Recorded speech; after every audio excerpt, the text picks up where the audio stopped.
Monsieur Gorgios Kosivas. Je vais essayer, là aussi rapidement, de vous définir, de décrire votre carrière, et vous m'en excuserez, cela dure quelques minutes, et cela ne peut pas rendre compte, avec justesse, de la richesse et de la complexité d'une existence. Je crois qu'on peut essayer, malgré tout, de vous caractériser par 3 mots, 3 fonctions, 3 titres, 3 qualités. D'abord, vous êtes un scientifique. Comme en témoigne votre formation initiale et les premières années de votre parcours professionnel. Vous êtes diplômé de mathématiques. Vous enseignez dans cette discipline pendant 22 ans, dans des lycées d'enseignement général, mais aussi dans l'enseignement professionnel. Vous avez de nombreuses certifications grecques et étrangères, et vous avez multiplié les expériences d'enseignement. Vous avez été également membre de jury de mathématiques de nombreux concours. Rapidement, vos qualités sont reconnues par votre institution qui vous confie des responsabilités dans le domaine de la formation des enseignants. C'est là que j'en viens à votre deuxième qualificatif, vous êtes aussi un pédagogue. Très tôt, en effet, vous vous engagez dans la voie de la recherche didactique en mathématiques, une réflexion sur l'enseignement d'une discipline sur laquelle je crois que beaucoup d'élèves ont souffert, en tout cas moi, quand j'étais au lycée, en mettant en relation les contenus académiques avec les capacités des élèves et les résultats attendus. Votre thèse de doctorat et vos recherches post-doctorat sur ce sujet ont reçu un excellent accueil de la communauté universitaire. Si le public d'élèves a aujourd'hui changé, par rapport à mon temps sans aucun doute, les rapports au savoir et à la connaissance ont également changé. Vos recherches peuvent donc alimenter une réflexion qui est très actuelle en Grèce comme en France. Ces travaux rapprochent les activités autrefois considérées comme éloignées l'une de l'autre. D'un côté, la recherche fondamentale, de l'autre, la pédagogie. La pédagogie et la didactique étaient des activités à part. Elles ne le sont plus, avec la prise de conscience que les mathématiques sont partout autour de nous, à commencer par un outil qui envahit nos vies et qui nous est plus précieux que nos portefeuilles, c'est mon cas, je parle de cet outil-là. Désormais, j'ai plus peur de perdre mon téléphone portable que de perdre mon portefeuille. Ce qui est quand même pas tout à fait normal. Vous avez contribué en tout cas à mettre, par vos travaux de pédagogue, les mathématiques à la portée de tous. Vous vous êtes engagé dans l'utilisation des technologies de l'information et de la communication. Vous avez soutenu vos équipes dans l'utilisation des outils numériques lors du confinement, notamment récent, des écoles. C'est un vrai travail de réflexion actualisé du travail d'enseignant, un travail au service des apprentissages. Les programmes scolaires permettent aujourd'hui aux élèves d'approcher les premiers pas de la programmation et vos enseignants utilisent largement ces outils. Enfin, votre formation sur l'administration scolaire et votre capacité à prendre des responsabilités, à organiser des séminaires de formation, à promouvoir des innovations pédagogiques, vous ont valu d'être nommé coordinateur de l'éducation étrangère à l'ambassade de Grèce à Londres entre 2015 et 2019. Sur ce poste, vous avez organisé des conférences, des ateliers, des formations en direct ou à distance pour les besoins des pays d'Europe du Nord. Je pense que la France n'appartient pas à cette catégorie, non? Non, d'accord, très bien. Bon. La Grèce non plus. C'est pourquoi je vous ai qualifié, et c'est mon troisième qualificatif, de voyageur. Aujourd'hui, à la tête de la direction régionale de l'enseignement primaire et secondaire de l'ATIC, c'est la France qui tient à vous témoigner sa reconnaissance pour la qualité du partenariat que vous avez établi avec ses représentants ici à Athènes. Convention de coopération avec l'Académie de Paris, formation, séminaire, table ronde avec l'Institut français de Grèce, projet Erasmus, lien de confiance entre partenaires, autant de domaines qui ont scellé nos relations, que nous tenons à célébrer ce soir par cette remise des palmes académiques, décoration française réservée aux membres éminents de l'éducation et de l'université, comme l'a rappelé tout à l'heure Nicolas Crousseau. Pour toutes ces régions, cher monsieur Gorgios Kosivas, la France a estimé légitime de vous distinguer, donc j'ai l'honneur de vous remettre au nom du ministre de l'Éducation nationale des sports et de la jeunesse les insignes de chevalier dans l'ordre des palmes académiques.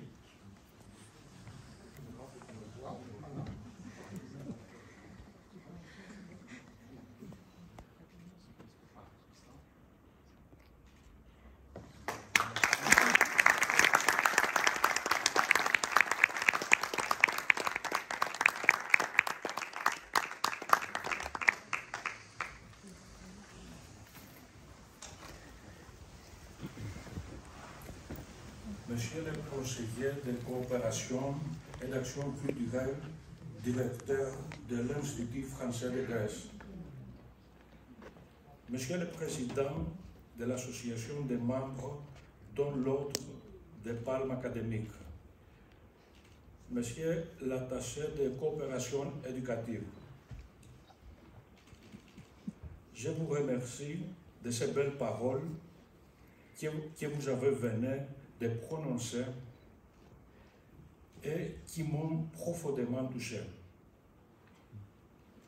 Chers collègues et amis, ma chère famille,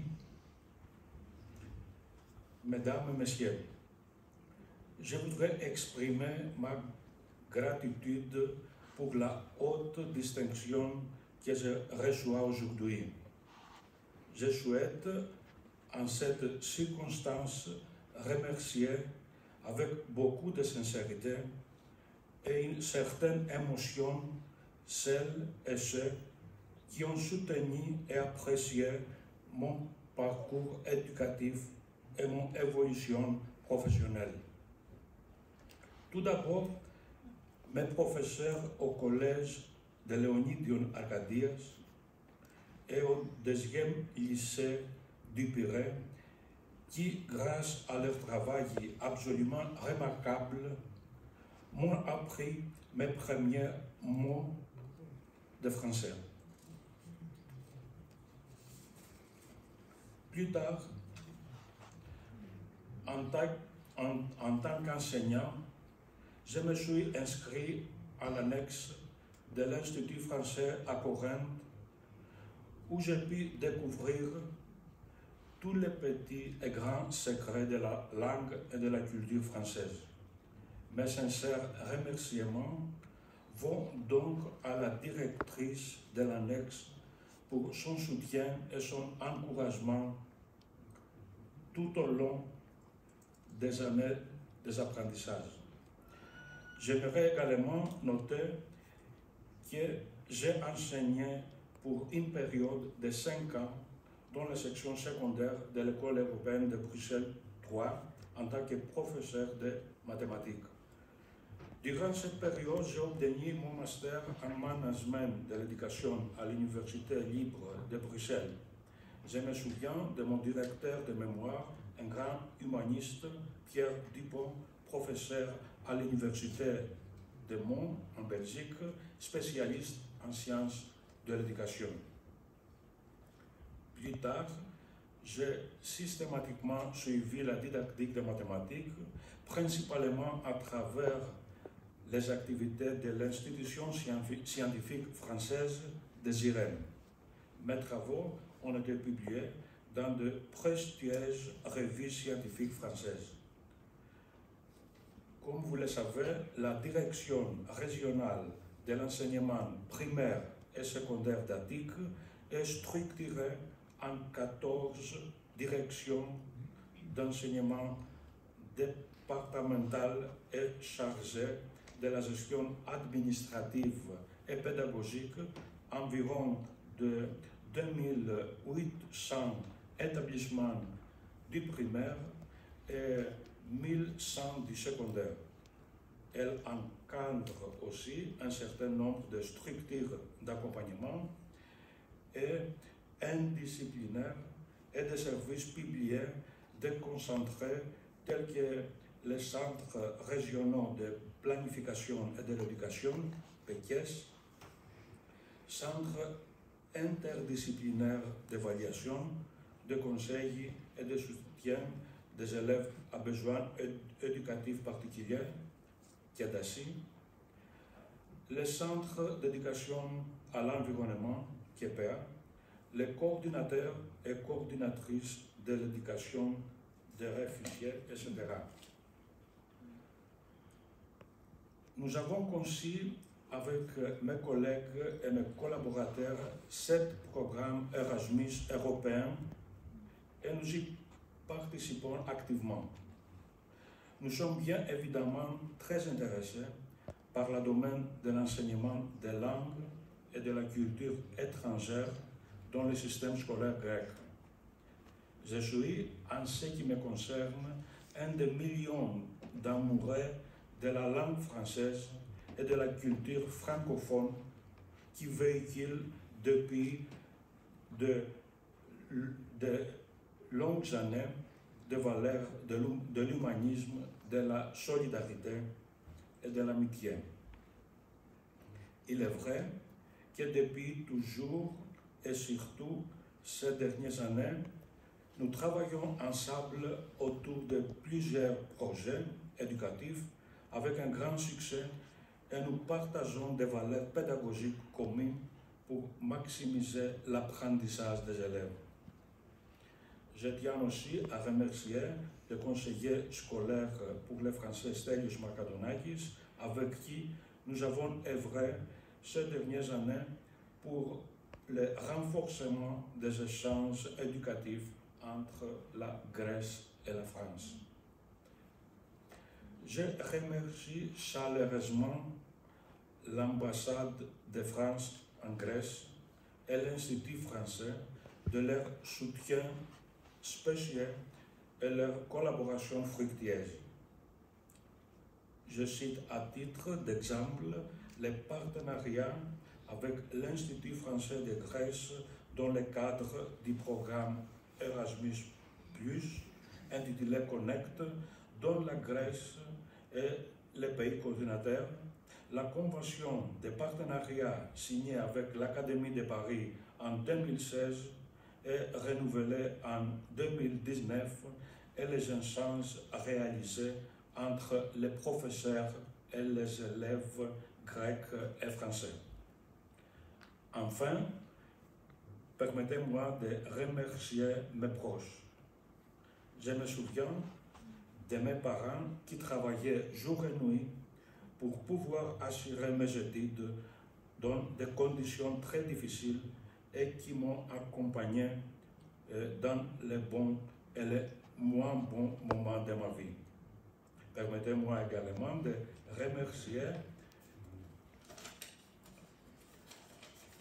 mon épouse Irini pour sa patience,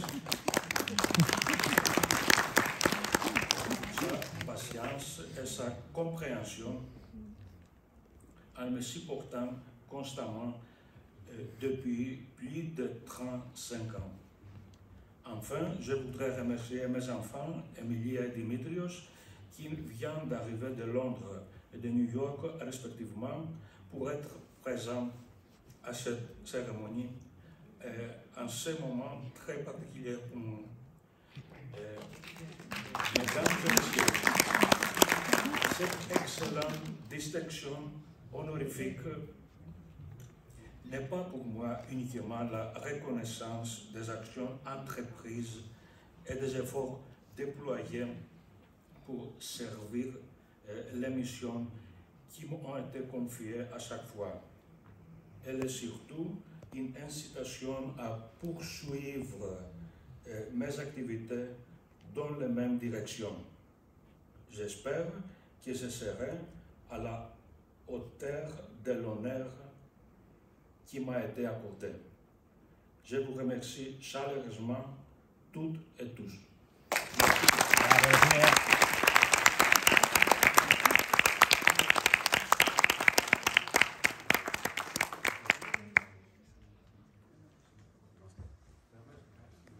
Restez ici, Madame Constantopoulos, vous montrez également. Il faut quand même souligner le fait que vous restez le fait qu'il y ait aussi la fille de Madame Constantopoulos qui est venue exprès de Paris et qui vient d'obtenir son doctorat, et nous venons d'apprendre que vous avez été sélectionné pour un postdoc à l'Université de Lille. Donc vous voyez que la famille continue. Et parce qu'il est membre aussi maintenant de la MOPA, membre actif. On espère évidemment, grâce à votre combat, que le français aura sa place, la place qu'il mérite, au lycée, avec beaucoup plus d'heures en première, en seconde et en terminale.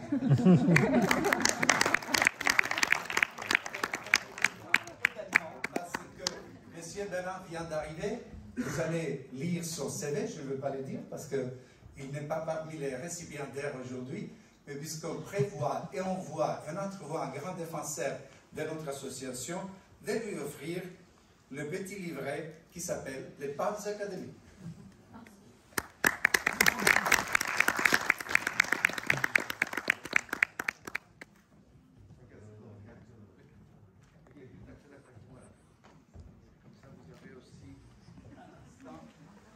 Masih De notre association. Perdão, contrário.